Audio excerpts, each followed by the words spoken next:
2014년 6월 29일 오전 하나님 말씀은 사도행전 8장 26절로 40절까지입니다.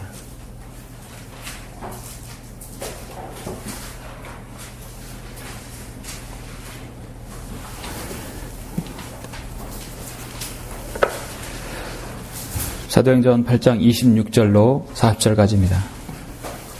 공독해 올리겠습니다.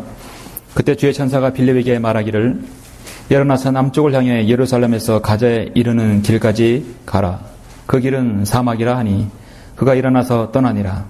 그런데 보라, 에디오파 사람 곧 에디오피아 여왕 칸타케 휘하에서 모든 재정을 담당하는 큰 권사를 지닌 내시가 예루살렘에 경배 드리러 왔다가 돌아가는 내 마차에 앉아서 선지자 이사야의 글을 읽고 있더라. 그때 성령께서 빌립에게 말씀하시기를 가까이 가서 이 마차에 함께 타라 하시더라. 그러므로 빌립이 거기로 달려가니 그가 선지자 이사야의 글을 읽고 있는 것을 듣고 말하기를 당신이 읽고 있는 것을 이해하느냐 하니 그가 말하기를 나를 지도하는 이가 아무도 없으니 어찌 깨달을 수 있으리요 하며 빌립을 청하여 마차에 올라 자기와 함께 앉게 하더라.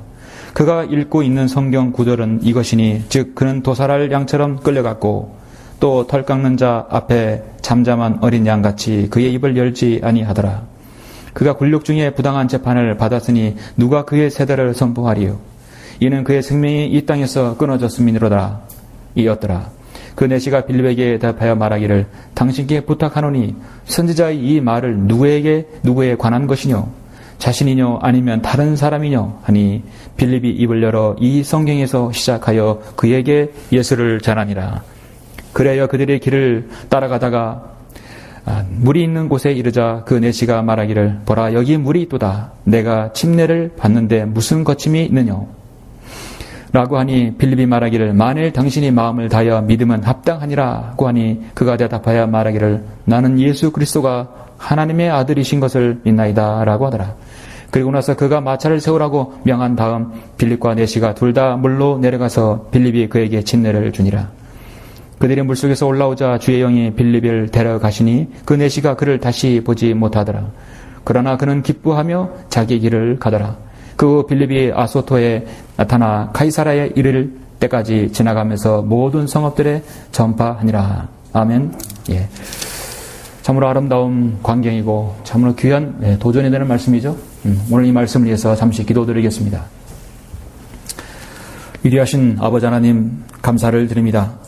예수 그리스도의 보혈로 구원받은 사랑하는 성도들 오늘 이 아침에 불러주셔서 영과 진리로 드릴 이 예배를 통하여서 하나님을 기쁘시게 하고 예수 그리스도께서 우리를 위하신 그 보혈의 공로와 또 주님을 찬양하는 이 귀한 시간을 갖게 됨을 감사합니다.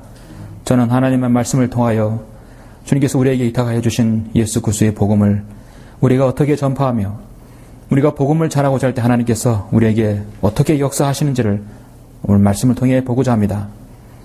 주님께서는 우리 보고 우리 말씀을 통하여 너희는 주의 말씀을 때를 얻든지 못 얻든지 전파하라고 말씀하십니다.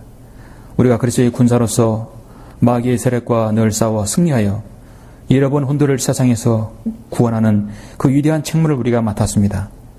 여기는 모든 사람은 구령자요 복음 전도자가 되어야 할 것입니다. 이 말씀이 하나님의 말씀에 순종하고 또 그 말씀에 순응하여 우리가 가는 모든 길에 복음 전도 사역이 그 열매와 그 증거들이 드러나는 귀한 시간과 그 시작이 될 수 있도록 인도하여 주시길 원합니다. 말씀에 기름 부어 주십시오. 온전히 저희 입술을 주님께서 주장해 주시길 원합니다. 주 예수 그리스도 이름으로 기도드렸습니다. 아멘. 오늘 오전 하나님의 말씀은 복음 사역의 증거와 열매, 복음 사역의 증거와 열매라는 말씀으로 설교하겠습니다. 하나님의 교회에서 예수 그리스도의 복음을 전파하는 것은 가장 기본적인 사역이죠. 여러분이 복음을 전파하는 것은 한 혼이 지옥에 떨어져 가기 직전에 그 혼을 건져 올리는 것입니다. 그 사람의 인생에 있어서 가장 중요한 순간이죠. 이 마지막 시대에 바로 하나님께서 여러분에게 이 사명을 맡기셨습니다. 디도서 1장 3절에 때가 되어 그의 말씀을 복음 전파를 통해 나타내셨는데 이 일은 우리 구주 하나님의 명령에 따라 내게 맡겨진 것이라. 사도 바울뿐만 아니라 디모데뿐만 아니라 디도뿐만 아니라 바로 나에게도 맡겨진 것입니다. 우리는 이 일을 성경에서 우리는 구령이라고 합니다. 잠언에서 이것은 winning soul이라고 합니다. soul winning입니다.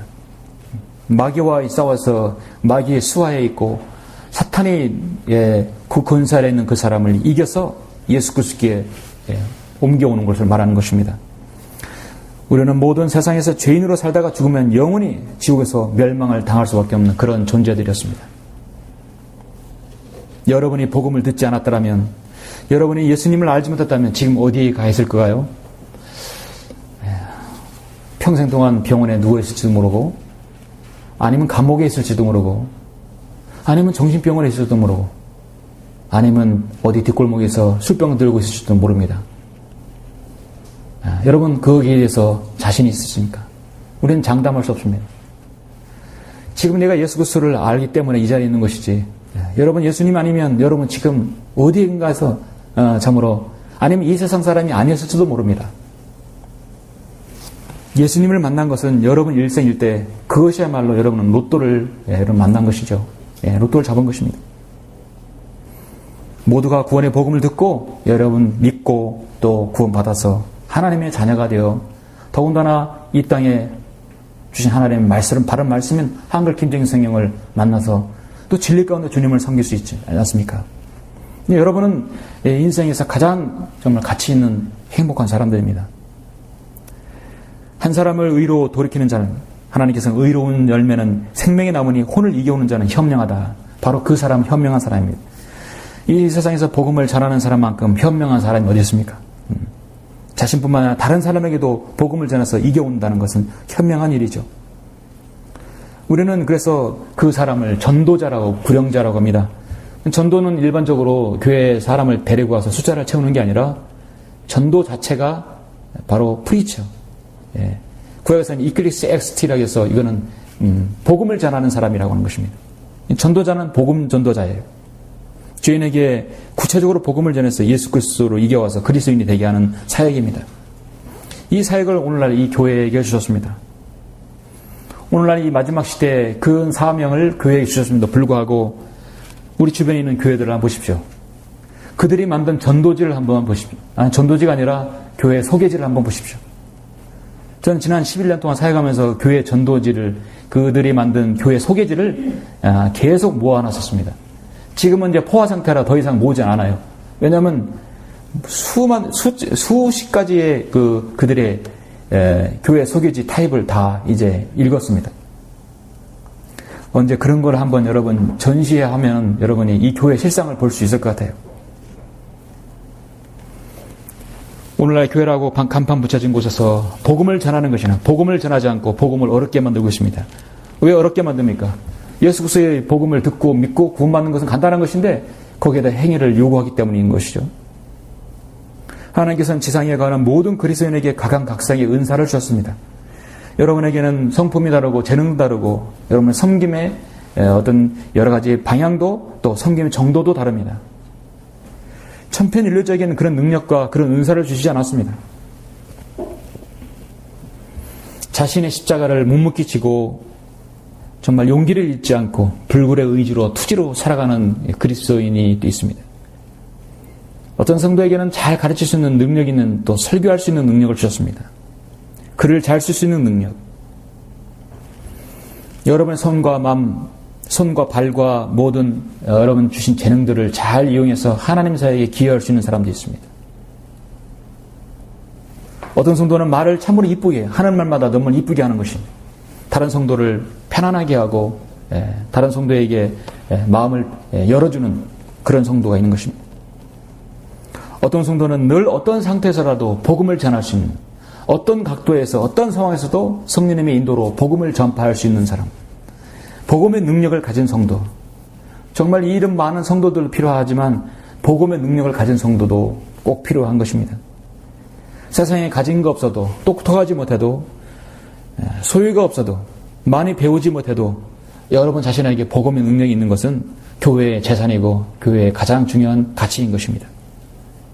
저는 오늘 오전 설교에서 우리는 한 신실한 구령자를 보게 됩니다. 전도자라겠습니다. 사도행전 21장에는 그를 전도자라고 했어요. 그의 딸도 있었는데 그의 이 빌립의 딸은 훌륭한 또 하나님의 말씀을 전파하는 사람이었습니다. 주님의 사역에 신실하게 동참하는 사람입니다. 오늘날 그리스도인이 교회에 속하여 있으면서 정말 이 교회의 신실한 일꾼의 한 모범을 보이고 있어요. 복음 사역에 중요한 모범을 보이고 있습니다. 그의 사역을 통하여서 우리가 복음 사역을 통해서 얻는 증거가 무엇이고 또 열매가 무엇인지를 한번 보기를 원하는 것입니다. 이것이 남의 이야기가 아니라 성경에 있는 말씀에서 끝나는 것이 아니라 바로 여러분의 자신의 복음 사역, 여러분 자신의 일, 고린도후서에 보면 그리스도인의 사역, 사역자만이 아니라 모든 그리스도인의 자신의 사역들이 있어요. 여러분의 가정 중에 복음 전도 사역, 진리를 전파하는 사역의 증거들을 한번 보고자 합니다. 여러분 자신을 돌아보는 좋은 계기가 되었으면 합니다.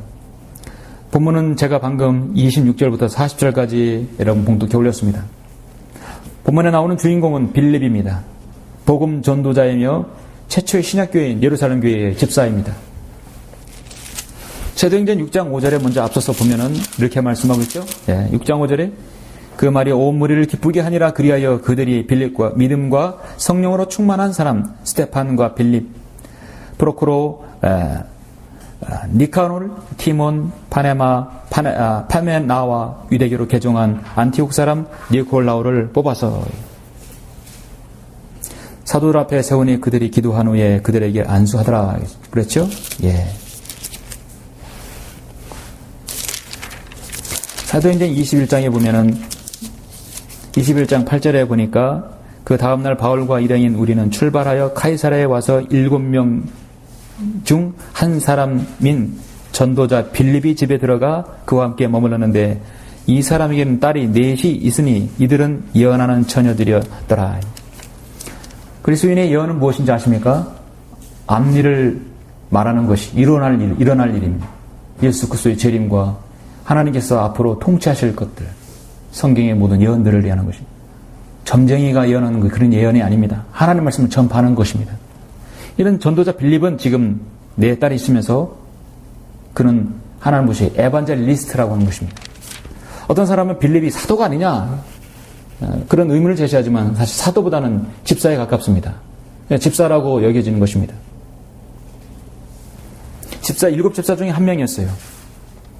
교회의 집사, 교회의 목사, 교회의 사역자 가장 중요한 것은 그 사람이 복음을 전할 수 있는 역량이 되어야 하는 것입니다. 본문에서 빌립이 만난 내시는 에디오피아인입니다.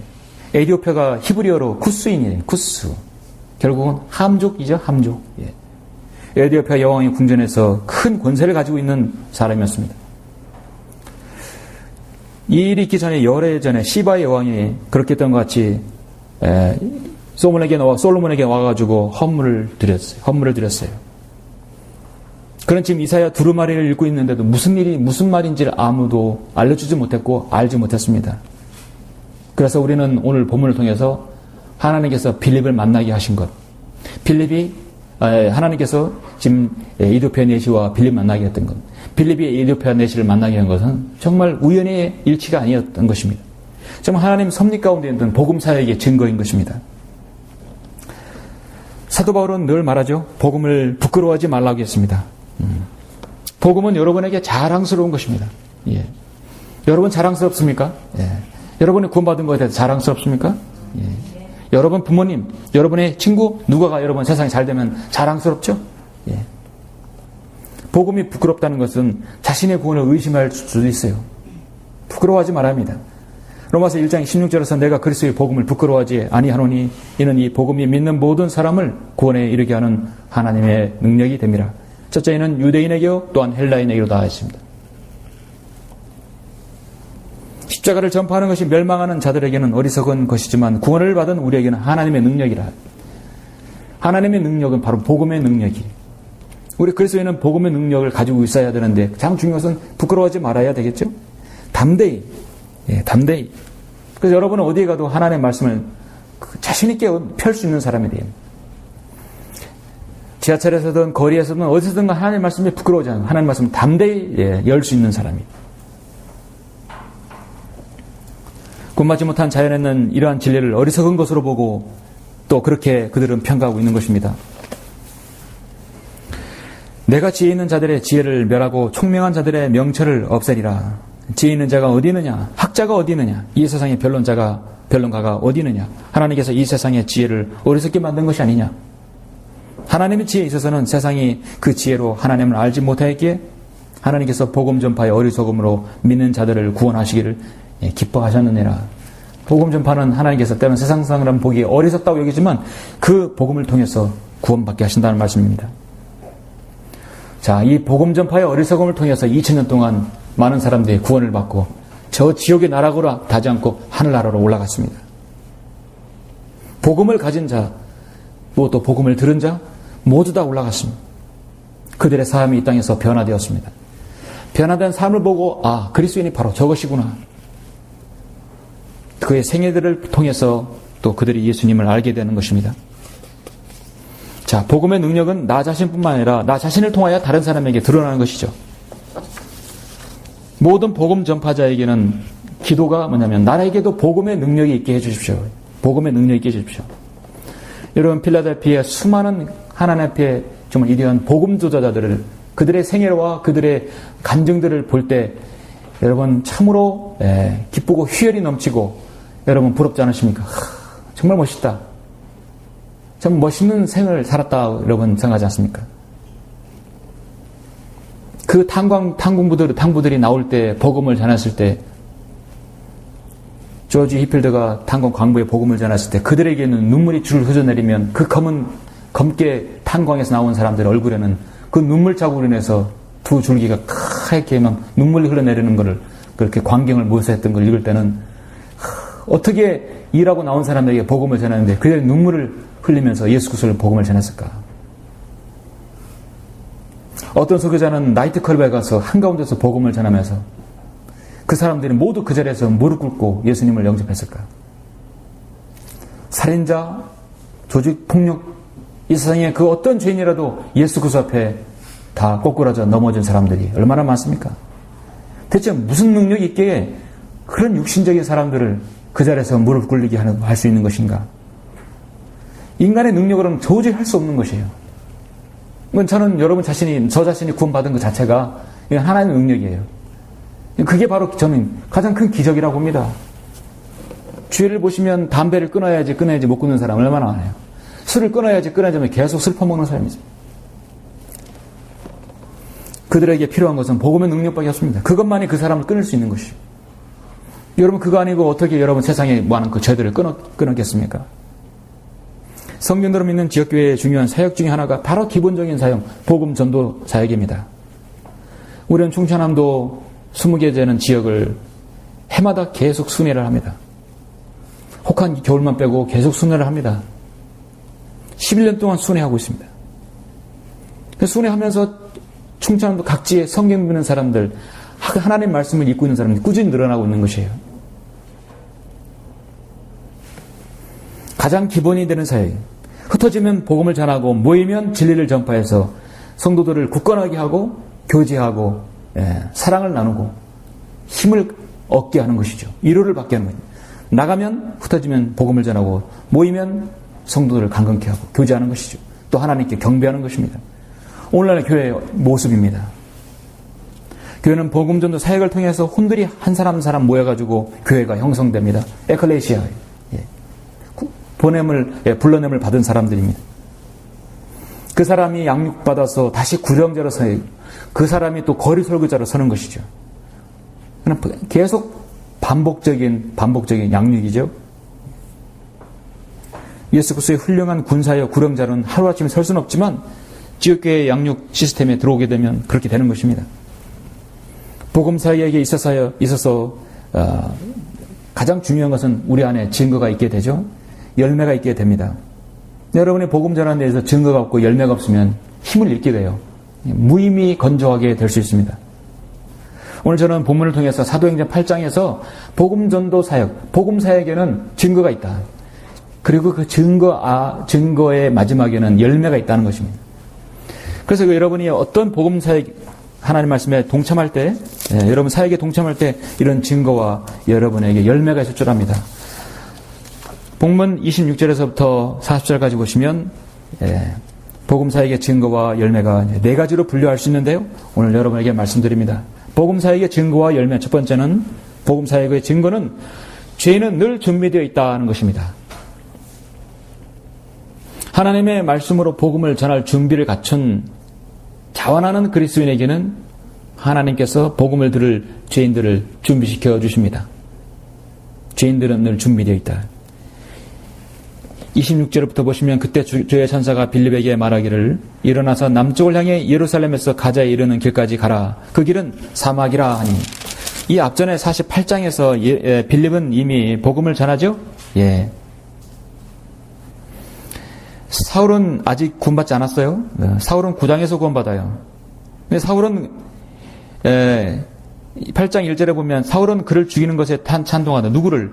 스테판을요. 예. 사울은 엄청나게 교회들을 파괴하고 돌아다니고 있는 것이에요.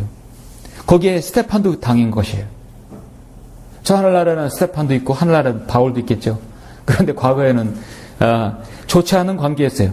하나님께서 다 그 관계를 회복해 주셨을 것입니다. 경건한 사람들이 스테판을 장사하고 그를 위해 크게 슬퍼하니라. 그러나 사울은 교회를 파괴하고 집집마다 들어가서 남자들과 여자를 끌어내어 감옥에 넘겨주더라. 가장 극악무도한 죄인이었어요. 그러므로 널리 흩어진 사람들이 가는 곳마다 말씀을 전하더라. 그때 빌립이 사마리아 성읍에 내려가 사람들에게 그리스도를 전파. 빌립은 어디에 갔냐면 사마리아 이방 지역에 가서 복음을 계속 전하고 있었어요. 복음을 전파했을 때 현재까지는 지금 경륜이 아직 구약적인 경륜입니다. 자, 보니까 15절에 보니까 그들이 내려가서 사마리아인들이 성령을 받도록 기도하니 이는 성령께서 아직 그들 가운데 아무에게 내리신 적이 없고 다만 주 예수의 이름으로 침례만 받았습니다. 아직까지는 아버지와 아들과 성령으로 침례를 받는 신학적인 침례가 아니었거든요. 주 예수의 이름으로 침례만 받았어요. 두 사도가 그들에게 안수하니 그들이 성령을 받았다 했어요. 자, 그러면서 장이 넘어가지 않고 그 한 8장에서 경륜이 넘어가는 것인데요. 경륜이 넘어갈 때 하나님께서 지금 첫 번째 하나님께서 예수 그리스도의 복음을 통해서 구원받는 그 경륜은 누구에게? 바로 이방인에게요. 바로 함족 카나안인에게 하나님께서 지금 구원해 주시는 것입니다. 이때 누구를 쓴가? 바로 빌립을 썼다는 것입니다. 복음 전도자 빌립을 쓰신 것입니다. 주의 천사가 빌립에게 말하기에 일어나서 남쪽을 향해 예루살렘에서 가자에 이르는 길까지 가라. 하나님의 사역의 증거를 맡은 죄인은 증거를 가진 복음 사역의 증거는 죄인들이 늘 어디선가 기다리고 있다는 사실. 자원하는 사람에게 반드시 하나님께 준비시켜 주신다는 것입니다. 아, 저 사막에는 어떻게 가야 됩니까? 그 가자는 사막 지역. 빌립은 대꾸하지 않았습니다. 그가 일어나서 떠나더라. 그런데 떠나자마자 에디오피아 사람 곧 에디오피아 여왕이 칸타기에 휘하여서 모든 재정을 담당하는 큰 권세를 지닌 네시가 예루살렘에 경배 드리러 왔다가 돌아가는데 마차에 앉아서 선지자 이사야의 글을 읽고 있더라. 준비되어 있습니다. 준비되어 있어요. 지금 이 세상은요, 복음을 모르는 사람들로 가득 차 있습니다. 마귀의 덫에 사로잡힌 사람들이 가득 차 있어요. 마귀의 올무에 사로잡혀 있습니다. 복음을 모릅니다. 그들은 사탄에게 속아 있어 그 권세 아래 죽으면 그들 곧장 지구의 나락으로 떨어져 갈 사람들입니다. 정치인들, 종교인들, 문화와 예술, 사회 각기 분야에서 자기 이름을 떨친 사람도 포함해서 자기 멋대로 살아가는 사람들이 이 세상의 태반입니다. 하나님께서는 그런 부류에 있는 사람들에게 복음을 전파하려고 바로 여러분들을 보내셨던 것입니다. 정치와 종교와 문화와 예술, 사회 각각 어느 분야든지 그리스도인은 꼭 있기 마련이죠. 하나님께서 그런 그리스도인을 거기서 구원하신 것은 그 사람 구원하신 그 모이는 사람들에게 복음을 전파하라는 의미이기도 합니다. 내가 그러한 곳에서 구원받았다면 그러한 곳에서 복음을 전할 수 있는 것이죠. 그러한 마귀의 영역을 가장 잘하는 사람이 누구일까요? 바로 그 사람입니다. 자신에 속한 그 부류에서 구원받은 사람은 자신에 속한 부류를 잘 알아요. 그렇기 때문에 마음의 준비만 되면 죄인은 늘 준비되어 있습니다. 예수 그리스도의 복음이 전 세계 온 세상에 땅끝까지 다 전파되어야 주님 오신다는 것은 대환란의 복음이에요. 예. 이제 곧 주님께서 오실 때는 복음을 듣고 싶어도 못 들을 때입니다. 그러나 우리는 준비된 마음만 있으면 언제든지 죄인들을 만날 수 있다는 사실이죠. 사도행전 26절에서 사도 바울이 자신이 구원받은 것을 간증할 때 일어나서 내 발로 서라. 이는 내가 이 목적을 위하여 너에게 나타났음이니 내가 본 것과 내가 너에게 나타나게 될 일에 대하여 너를 일꾼과 증인으로 삼고자 함이라. 네. 사도 바울에게 말씀하셨지만 이 말씀도 여러분은 적용할 수 있죠. 일어나서 내 발로 서라. 이는 내가 이 목적을 위하여 너에게 나타났음이니 내가 본 것과 내가 너에게 나타날 때 될 일에 대하여 너를 일꾼과 증인으로 삼고자 합니다. 하나님께서 여러분 처수에서 여러분 속한 지역 그 구성원에서 여러분을 일꾼과 증인으로 삼고자 하는 것입니다. 여러분 인정하십니까? 어떤 경우든 때를 얻든지 못 얻든지 우리는 구량할 수 있는 기회를 얻어야 합니다. 그러려면 지나가는 사람 여러분의 댁에서 복음을 전하고 5분 10분 복음을 전하고 다시 만날 확률이 없잖아요. 그러나 여러분이 속한 구성원에 가면 다시 만날 확률이 높아요. 그 때문에 여러분은 복음을 전할 수 있는 관계 형성이 되어야 합니다. 관계 형성이 되어야 돼요. 그래서 이는 본을 보여야 되겠죠. 그분께서 우리를 흑암의 권세로부터 구해내셔서 그분의 사랑하는 아들의 나라로 옮겨주셨던 사실을 전해야 되는 것입니다. 모든 인간은 흑암과 죄의 사슬에 매여 있습니다. 근데 본인은 그것을 몰라요. 자신의 죄의 사슬에 매여 있다는 사실을 모릅니다. 하나님께서는 사도 바울뿐만 아니라 자신의 사람들, 오늘 바로 이 지역교회 복음 전도자들에게 있어서 간증이 있는 회심자들을 붙여주시길 원하십니다. 여러분이 가는 곳곳마다 기도하고 가시면 복음을 들을 수 있는 사람들이 늘 기다리고 있다는 사실을 여러분 아셔야 하실 것입니다. 그러면 여러분 삶이 변화되고 여러분 삶이 준비되어 있어야 되겠죠? 그리스도인은 자신이 변화된 삶의 증인입니다. 사도 바울이 가는 곳에는 늘 복음의 역사가 늘 일어났죠? 사도행전 16장을 잠깐 여러분 보시면 16장의 12절을 한번 보시면 사도 바울이 가는 곳은 누구를 만날 것이라고 알지도 못했습니다. 그런데 확신하는 것은 자신이 가는 곳마다 나의 복음을 받아들일 수 있는 사람, 나의 복음을 들을 수 있는 사람을 만난다는 확신이에요. 여러분 그 확신이 중요한 것이죠. 16장 12절에 보면 12절부터 보십시오. 11절부터 보십시오. 그리하여 우리는 트로아에서 배를 타고 사모드라케로 직행하여 그 다음날 네아폴리에 이르렀고 거기서부터 빌립보까지 갔는데 그곳은 마게도니아 지방의 첫째 가는 성읍이요 또 식민지더라. 우리가 이 성읍에서 며칠 동안 머무니라. 그런데 안지일이 되어 늘 기도를 드리던 성읍 밖 강가에 나가 앉았다가 모여든 여인에게 말씀을 전하였느니라. 성읍 밖 강가에 앉았다가 모여든 그 여인들에게 복음을 전했어요. 그런데 거기에 누가 있었는가? 사도 바울은 루디아를 알지도 못했고 만날 거라는 예언도 하지 않았어요. 그런데 준비된 복음 전도자에겐 반드시 하나님께서 죄인을 붙여주시는 것이죠. 정말 우리는 여러분이 어디를 가든지 그 만남의 축복을 받아야 할 것입니다. 누굴 만나든지 여러분 하나님께서 준비된 사람을 만날 수 있는 것입니다.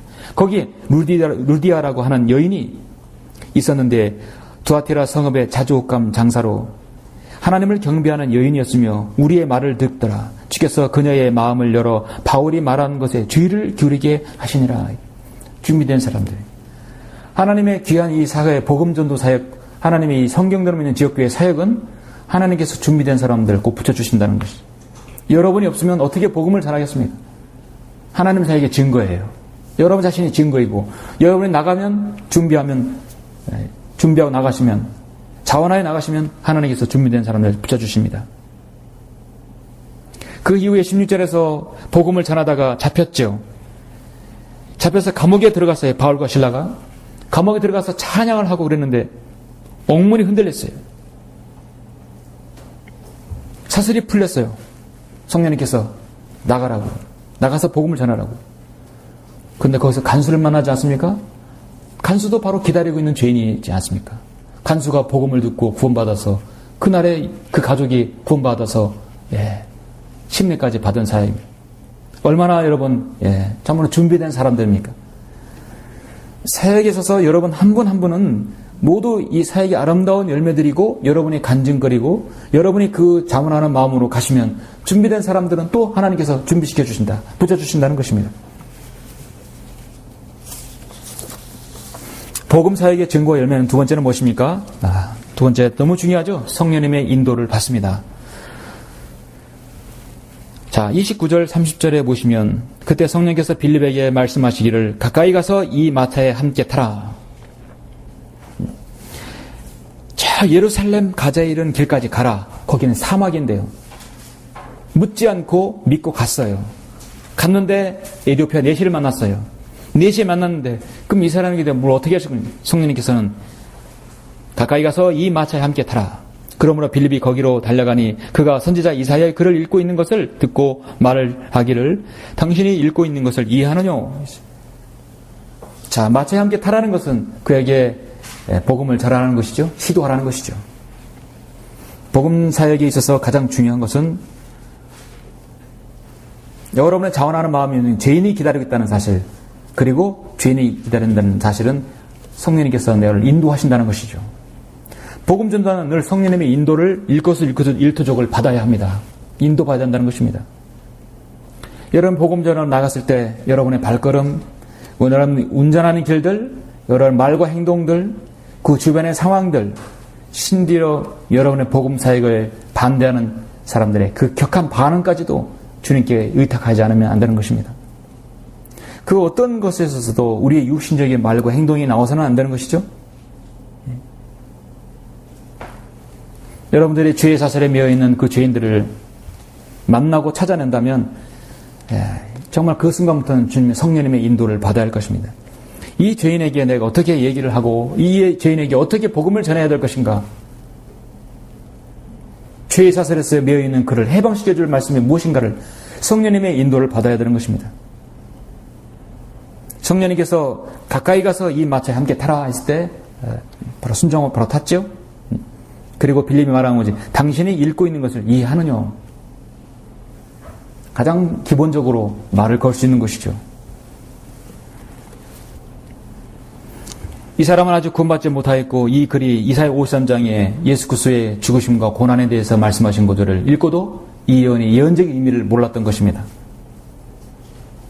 결국은 성령님께서 그 사람에게 조명을 주지 않고 진리의 눈을 뜨게 하지 못한다면 아무리 어떤 말씀을 해도 이해하지 못한다는 것이죠. 창세기에 있는 말씀, 출애굽기에 있는 말씀들, 레위기에 있는 그 귀한 말씀들이 신앙에 나타날 앞으로 실체의 그 모형이라는 것, 중요한 섬김의 원리라는 것들, 많은 중요한 어떤 진리를 내포하고 있다는 것, 예언의 모형이라는 사실, 어떻게 알겠습니까? 성령님께서 조명 주시지 않으시면 깨닫게 할 수도 없습니다. 뿐만 아니라 여러분의 복음 전도 사역에는 성령님의 인도가 늘 필요한 것이죠. 예수님께서는 심지어 마귀에게 시험 받으시라고 성령의 인도로 광야까지 가셨습니다. 여러분은 성령님의 인도를 시시때로 느끼십니까? 예, 성령님의 인도를 받아야 합니다. 복음 사역의 증거 열매는 세 번째는 무엇입니까? 계속해 진행됩니다. 복음 사역의 시작은 성경에서 시작한다는 것입니다. 자, 복음 사역의 증거는 뭐냐면 모든 복음 사역은 항상 여러분이 성경을 통해서 시작해야 돼요. 성경책을 들지 않고 복음을 전하는 것은요, 여러분 올바로 복음을 전하는 방식이 아닙니다. 전도를 나눠줘서 복음을 전할 수도 있지만 여러분의 손에는 항상 성경이 들려져야 합니다. 왜냐하면 성경을 펴들고 성경을 펴서 당신이 죄인이라는 사실을 인정하게 하고 성경에 분명히 지옥을 경고하고 있다는 사실, 성경에서 당신을 사랑해서 하나님께서 이 땅에 오셨고 죽으시고 부활하셨다는 사실을 보여줘야 합니다. 성경은 내 개인의 생각이 아니라 하나님 인간에게 주신 하나님의 구원 계획이 결코 변하지 않는 하나님의 명령이고 문서이기 때문에 성경 하나님의 약속이에요. 죄인을 구원해 주시겠다는 하나님께서 성령님을 인치신 법령입니다. 하나님께서 그 법대로 하신다는 것이죠. 성경을 통해서. 그래서 하나님의 사역의 복음서의 증거는 복음 사역의 시작은 성경에서 끝나는 것입니다. 31절에 35절에 보니까 자 그가 말하기를 나를 지도하는 이가 아무도 없으니 어찌 깨달을 수 있으리요 하며 빌립을 청하여 마차에 올라 자기와 함께 앉게 하더라.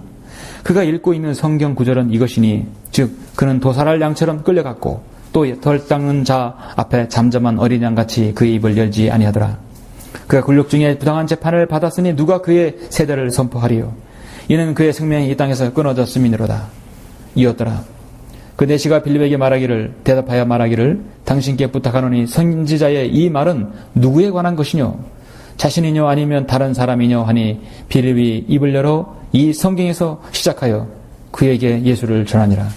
복음 전도의 시작은 바로 성경에서 시작하는 것이다. 요한복음 5장 39절에서 성경을 상고하라. 개역성경에 이 말씀 없습니다. 이는 너희가 성경에 영성이 있다고 생각하면이 그 성경은 나에 관하여 증거하고 있습니다. 예수 그리스도에 대해서 증거하실 때 성경을 피지 않으면 안 되는 것이죠. 반드시 바른 성경을 펴서 예수 그리스도 십자가 사건을 전해야 합니다. 복음을 전하는 데 있어서 그리스도인이 꼭 알아야 하는 것은 성경에서 구원의 핵심을 먼저 제시해야 합니다. 성경을 통해서 해야 합니다. 한 죄인이 구원받으려면 자신이 죄인임을 시인해야 하게끔 해야 합니다. 그래서 여러분이 죄에 대한 목록 중에 가장 중요한 여러분이 적합한 목록들을 몇 가지를 가지고 있어서 그 사람에게 그 혐의를 보여줘야 되는 것입니다. 하나님의 기록장을 보여줘야 됩니다. 너는 죄인이라는 사실을 보여줘야 합니다. 성경을 통해서 보여줘야 합니다. 그 보여주는 것은 결코 많은 시간이 들지 않습니다. 당신 때문에 세상에 비치신 예수 그리스도께서 이 땅에 오셨다는 사실을 보여줘야 합니다. 그랬을 때 복음 전달하는 그 죄인의 상태와 그 죄인이 무엇라고 말씀하는지, 그 죄인이 궁금한 것이 무엇인지를 성경을 통해서 또 이야기해야 되겠죠. 그래서 하나님 다른 말씀을 통해서만이 온전한 복음이 전파될 수 있습니다. 사도행전 26장 18절에서 그들의 눈을 뜨게 하여, 그래서 눈을 뜨게 한다는 것이요. 성경을 통해 눈을 뜨게 한다는 것입니다. 흑암에서 광명으로 사탄의 권세에서 하나님께로 돌아서게 하며 그들로 죄사함을 받게 하고 내 안에 있는 믿음으로 거룩하게 된 사람들 가운데 유업을 받게 하라는 것이라 말씀하고 있습니다. 빌립은 지금 이사야 본문 58장을 지금 이렇게 설명하고 있죠. 이 옆에 내시는 이사야 53장을 지금 보고 있는 것입니다. 이사야 53장에 특히 8절에 보면은 우리 주님의 갈보리 십자가의 구속사에게 이르한 예표가 예언이 나오죠.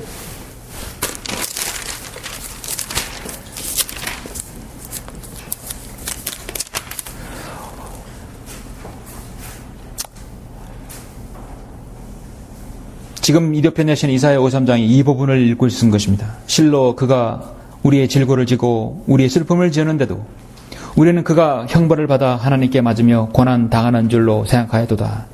그러나 그는 우리의 허물로 인하여 상처를 입었고 그는 우리의 죄악으로 인하여 상하여도다.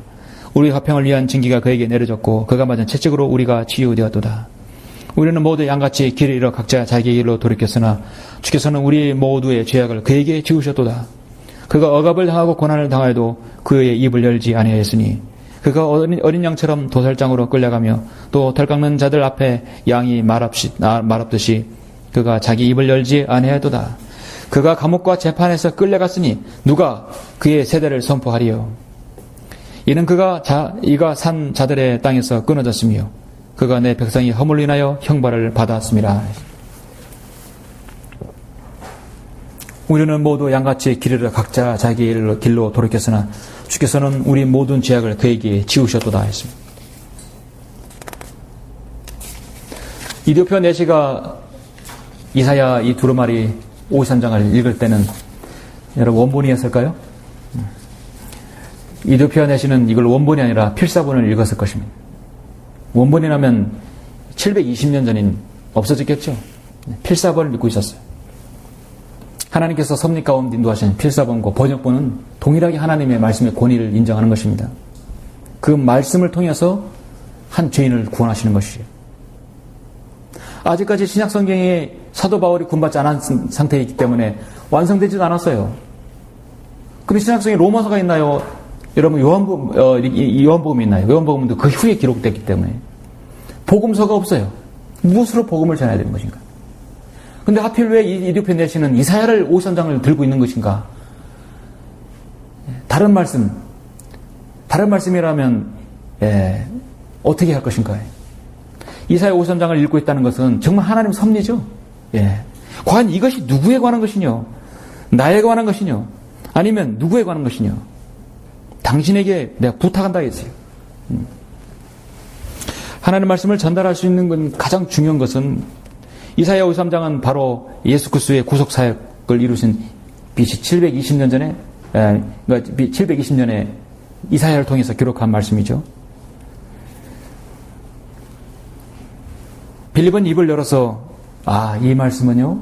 이 말씀은 지금으로부터 불과 얼마 전에 당신을 위해서 나를 위해서 갈보 십자가에서 죽으시고 부활하셔서 우리를 위한 구속 사역을 이루신 예수 그리스도에 관한 것입니다. 이 성경에서 시작하여 그에게 예수를 전하리라. 복음을 전하는 것이에요. 구약에는 예언과 모형 많은 원리들이 있고 모형이 있습니다. 근데 그것들을 성경을 통해서 제시를 해야 되는 것이죠. 성경이 없으면 어떻게 복음을 전하겠습니까? 그래서 복음 전도는 성경을 통해서 성경으로 마무리해야 하는 것입니다. 구원의 확신도 마찬가지예요. 그 사람의 감정에 의존하지 않고 그 사람의 진정한 어떤 사실, 성경에 있는 사실을 근거로 보여주어야 그 사람의 구원의 확신과 소망을 가지게 되는 것이죠. 더군다나 구약의 예언적인 모형이라면 더 잘 숙지해야 할 것입니다. 그래서 성경에서 시작해서 성경으로 복음을 전한 것이죠. 복음 전도 사역의 증거와 열매는 네 번째로 복음 사역의 열매는 믿음의 고백과 침례가 있다는 사실입니다. 복음 사역에서는 항상 믿음의 고백이 있어야 되겠죠. 그리고 침례인 것입니다. 증거가 있는데 반드시 결과가 있겠죠. 36절에 보시면 그리하여 그들이 길을 따라가다가 물이 있는 곳에 이르자 그 내시가 말하기를 보라 여기 물이 있도다. 내가 침례를 받는데 무슨 거침이 있느냐. 이디오피아 내시는 침례가 있다는 걸 알았어요. 자, 내가 침례를 받는데 무슨 거침이 있느냐. 무슨 가로막힐 것이 있는 것인가? 라고 하니 빌립이 말하기를 만에 당신이 마음을 다하여 믿으면 합당하니라고 하니 그가 대답하여 말하기를 나는 예수 그리스도가 하나님의 아들이신 것을 믿나이다 라고 하더라. 그리고 나서 그가 마차를 세우라고 명한 다음 빌립과 내시가 둘 다 물로 내려가서 빌립이 그에게 침례를 주니라. 38절에서 침례를 받았습니다. 자, 예수 그리스도 안에서 새로운 피조물이 되었으면 하나님 앞에서 자신이 이제 내 몸은 내 몸이 아니라 하나님의 성전이라는 사실을 알아야 하는 것이죠. 그러므로 누구든지 그리스도 안에 있으면 새로운 피조물이라. 옛것들은 지나갔으니 보라 모든 것이 새롭게 되었도다. 새롭게 되었으면 새롭게 된 것에 대해서 여러분 의식이 필요합니다. 중요한 의식이에요. 신약교회에 있어서 그건 바로 침례인 것입니다. 침례는 받으려면 반드시 자신의 믿음의 선한 고백이 있어야 하는 것이죠. 사도 바울은 디모데전서 6장 12절에서 믿음의 선한 싸움을 싸우라. 영원한 생명을 붙잡아라. 이를 위하여 내가 또한 부르심을 받았고 많은 증인들 앞에서 선한 고백으로 고백하였느니라. 많은 증인들 앞에서 선한 고백을 해야 합니다.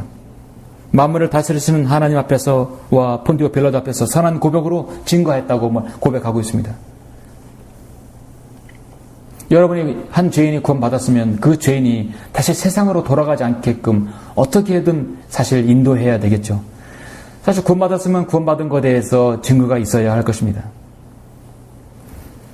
걔는 그 자신이 토해낸 것으로 다시 돌아가고 돼지는 씻고 나서 그녀의 진창 속에 뒹군다고 말하고 있습니다.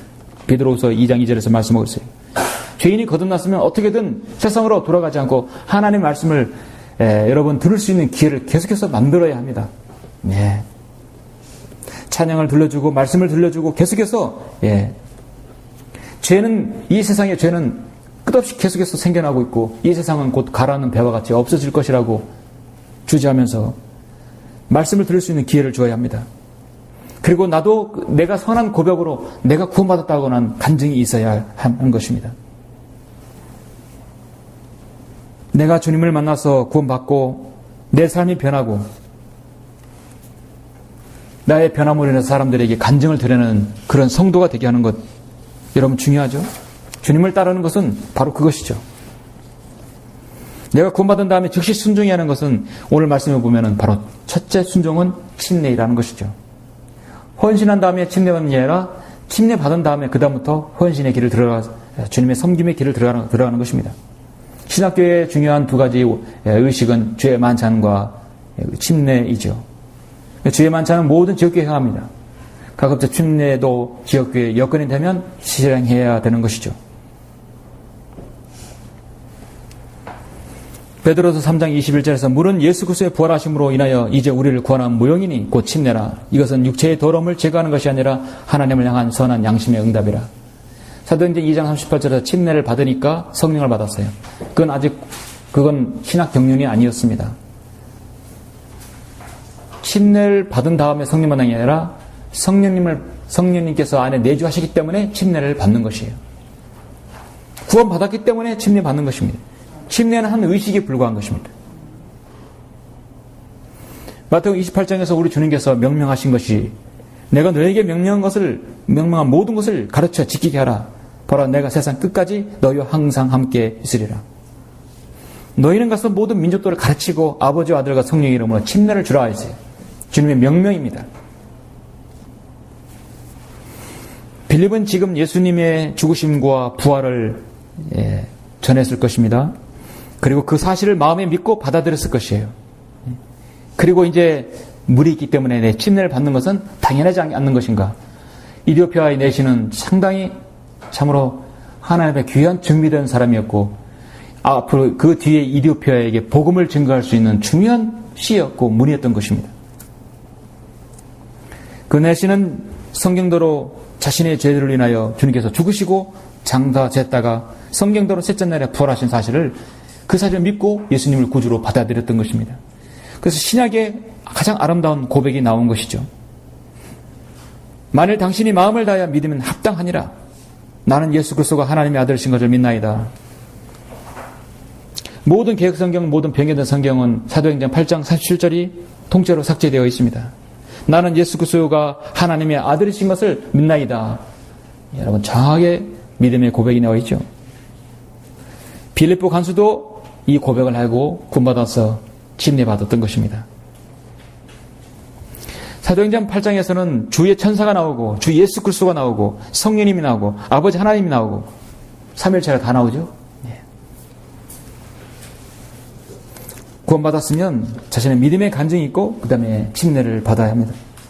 고린도전서 15장 29절에 보면 만일 죽은 자들이 도무지 살아나지 못한다면 죽은 자들을 인하여 침례를 받는 사람들은 무슨 일을 하겠느냐?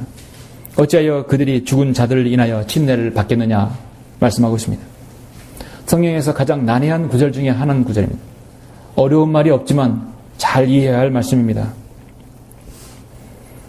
개혁성경 개혁 개정판은 만일 죽은 자들이 도무지 다시 살지 못하면 죽은 자들을 위하여 세례받는 자들이 무엇을 하겠느냐? 어찌하여 저희를 위하여 세례를 받느냐? 죽은 자들을 위하여 세례받는 자들이 무엇을 하겠느냐? 끔찍한 구절입니다. 죽은 자를 위하여 세례를 어떻게 받아요? 침례도 아니고 죽은 자들을 대신해서 세례나 침례를 받을 이유가 없는 것이죠. 더 나아가서 몰몬교 교리가 되는 것입니다. 몰몬교들은 죽은 자들이 무덤에다가 물을 뿌려서 그들이 구원을 위해 기도하고 있죠.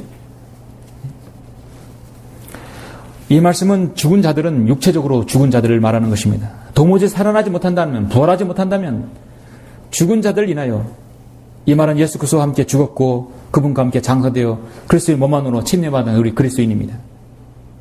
이 침례받은 사람들은 물침례에 순종하는 그리스도인이에요. 사도 바울은 부활의 장에서 그리스도 안에서 죽은 성도들이 나중에 내가 부활하지 못할 거라면 뭐로 침례받느냐 이거죠. 내가 이 물침례를 통하여서 자신의 옛사람을 장사지내어 예수 그리스도 안으로 침례받아 성령을 받았다는 것을 공개적으로 간증하는 것입니다. 그래서 구원받은 사람의 침례받는 사람은 나는 이제 주님과 함께 죽었고 주님과 함께 살았습니다. 그리고 주님과 함께 부활할 것입니다라는 건 소망을 가지고 있고요. 내 육신의 성품을 벗어버리고 주님 뜻 가운데 살겠습니다라는 헌신의 각오가 되는 것입니다. 옛날의 나가 아니라 이제 새 사람으로 살겠습니다라는 것입니다. 여러분 어떻습니까? 이 죄인이 구원받은 다음에 38절에서 그리고 나서 그가 마차를 세우고 명한 다음 빌립과 네시가 둘 다 물로 내려가서 빌립이 그에게 침례를 주니라. 그들이 물속에서 올라오자 주의 영이 빌립을 데려가시니 그 네시가 그를 다시 보지 못하더라. 그러나 그는 기뻐하며 자기 길을 가더라. 자, 복음을 듣고 구원받아서 침례받아서 그 사람은 기쁨으로 자기 길을 갔어요. 그럼 그 기쁜 일을 다른 사람에게 전하지 않겠습니까? 이게 바로 이 사람은 에티오피아의 복음 전도자의 바로 시조였던 것입니다. 처음에 성령님의 인도로 에티오피아 사람 이 네시를 만났죠. 다시 성령님의 인도로 다른 데로 주님께서 데려가신 것이죠. 그리고 다른 지역에서 복음을 전했던 것입니다. 자, 여러분 사도행전 8장은 너무도 중요한 장입니다. 8장에서 하나님의 구원계획, 신약 구원계획이 여기서 시작이 되는 것이에요. 그 첫 시작이 바로 에티오피아 함족입니다. 가나안, 저주받은 백성입니다. 약속도 언약도 아무것도 없던 민족들이, 이방인입니다. 바로 저와 여러분 같은 사람들이. 8장에서 함족인 에티오피아 네시를 구원했고, 성령께서는 9장에서 이방인들의 믿음의 문을 열어주시려고 셈적인 이방인의 사도 바울이 구원받았고 10장에서는 야페적인 코넬료를 구원해 주셨습니다. 8, 9, 10장에서는 함족이 구원받고 9장에서는 셈적이 구원받고 10장에서는 야페쪽 코넬료가 구원받았죠. 이방인이든 유대인이든 함족이든 간에 중요한 것은 예수 그리스도의 피로 구속받아야 된다는 것입니다. 이게 바로 점진적인 것이죠. 하나님 말씀은 점진적으로 가는 것입니다. 그래서 사도행전 13장 이후에는요, 예수 그리스도를 믿음으로 통해서 구원받는 사실이 이제 아주 보편적인 신학 근본적인 믿음인 것입니다. 아름다운 사역의 간증이고 열매입니다. 이것이 바로 빌립에 관한 복음의 능력인 것이죠.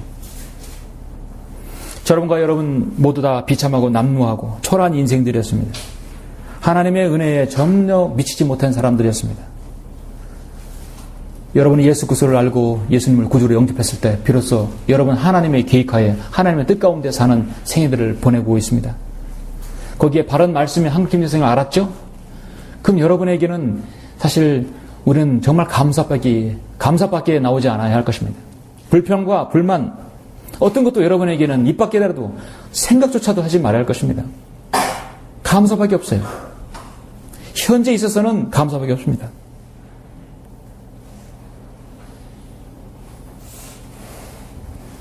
에베소 3장 6절에서 이는 이방인들이 복음을 통하여 그리스도 안에서 공동 상속자가 되고 한 몸이 되어 그 약속의 동참자가 된다는 것이라. 이로써 그분의 능력이 효과적으로 역사하신 대로 내게 주신 하나님의 은혜의 선물을 따라 내가 복음의 일꾼이 되어노라.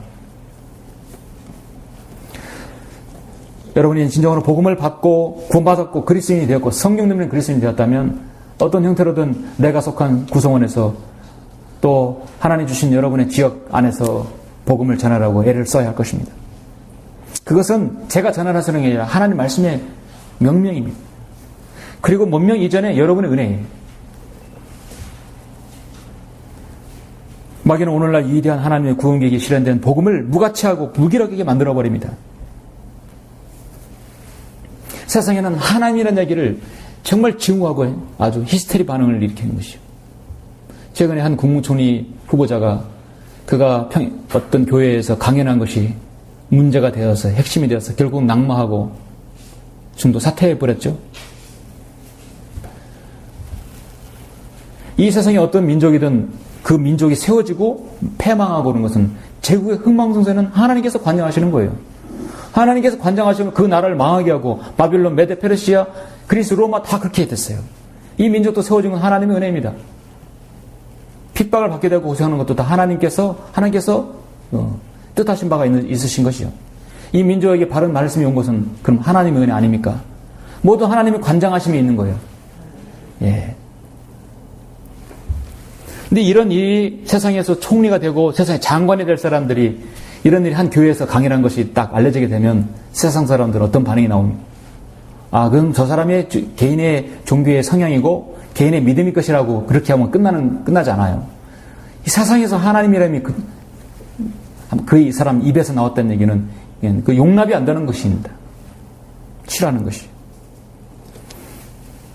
제 개인적인 생활은 이 사람이야말로 국무총리가 되면 뭔가 좀 계획을 하고 좀 더 잘할 수 있을 거라고 생각했습니다. 그러나 결국은 다 중도 낙마했지요. 이게 바로 세상이라는 것입니다. 여러분의 세상에서 거리 설교할 때 예수 그리스도, 하나님, 성령님, 십자가 그 입을 그렇게 여러분의 입으로 내어놓는 걸 세상들은 징후하고 싫어하는 거예요. 그토록 싫어하는 거예요. 복음을 전하면 히스테리 반응 나오는 거예요. 그 옆에서는 세월호 사건, 서명운동, 세월호 법안을 만들자 할 때는 막 너도 참여하는 것이에요. 근데 옆에서 복음을 전할 때는 그렇게 예수 그리스도 이름을 싫어하는 것이 바로 세상입니다. 똑같이 마이크 확성대로 사람들에게 나눠주며 사는데 오히려 사람들이 지장을 주지 않아요. 우리는 오히려 신사적이지 않습니까? 그 사람들은 길을 가로막으면서 서명하라고 하는 것이. 근데 사람들은 별 반응이 없는 거예요. 방해하지 않는 것입니다. 그러나 우리의 복음 전파 사역은 지속되어야 합니다. 누구든지 사람들 앞에서 나를 시인하면 나도 하늘에 계신 나의 아버지 앞에서 그를 시인할 것이라 하겠어요. 나를 구하시는 내 하나님 아버지와 예수 그리스도를 나는 거절할 수 없어요. 나는 부인할 수 없어요. 여러분 부인할 수 없습니다. 목에 칼이 들어도 부인할 수 없는 것입니다. 누구든지 사람들 앞에서 나를 시인하면 인자도 하나님의 천사들 앞에서 그를 시인하리라. 여러분은 하늘나라 가면 유일한 여러분의 변호인이 누굽니까? 여러분 변호인은 예수 그리스도가 여러분의 변호인이 되는 것입니다. 복음사에게 증거는요, 죄인이 늘 준비되어 있습니다. 성령님의 인도를 받습니다. 복음사의 시작은 성경에서 성경으로 끝나는 것입니다. 복음사의 열매는 믿음의 고백과 침례인 것이죠. 그래서 아름다운 간증이 바로 이런 것이 드러나야 하는 것입니다. 결론적으로 성경은 보이지 않는 세상이 진짜 세상이라고 말씀하고 있습니다. 이 보이는 세상은 이제 엇나가질 않아요. 곧 예수 그리스도 오시면 이 세상을 1000년 동안 통치하시고 그렇게 초림 때 주님께서 원하셨던 것을 통치하시고 1000년 동안 그리고 1000년 후에는 이 세상은 불타 없어질 것입니다. 그리고 우리를 위해서 저 영원한 새 예루살렘이 준비되어 있습니다. 우리가 가야 할 영원한 곳입니다. 잠깐 우리는 이 세상에서 나그네요. 여러분 순례자는 것입니다. 순례자는 우리가 가야 할 곳이 있기 때문에 순례자죠. 예. 우리가 바로 이 보이지 않는 영원한 것들의 믿음과 소망을 두고 있고 잠깐 세상이 인정하지 않더라도 우리가 복음을 전하는 것입니다. 골로새 1장 23절에서 만일 너희가 자리 잡고 정착된 믿음 안에 계속 있으며 복음의 소망에서 떠나지 아니하면 그러하리라. 이것은 너희가 들었고 하늘 아래에 있는 모든 피조물에게 전파된 것이니 나 바울은 이 복음의 일꾼이 되어노라. 나 주영호는 나 누구누구는 복음의 일꾼이 되어노라. 하나님께서 바로 이 복음 전도자에게 바로 여러분에게 빌립에게 바로 관심을 두시는 것입니다. 여러분이 진리를 알고 복음을 알았다면 여러분 모두가 이 빌립 같은 아름다운 간증들이 다 있기를 원하는 것입니다. 예, 기도드리겠습니다.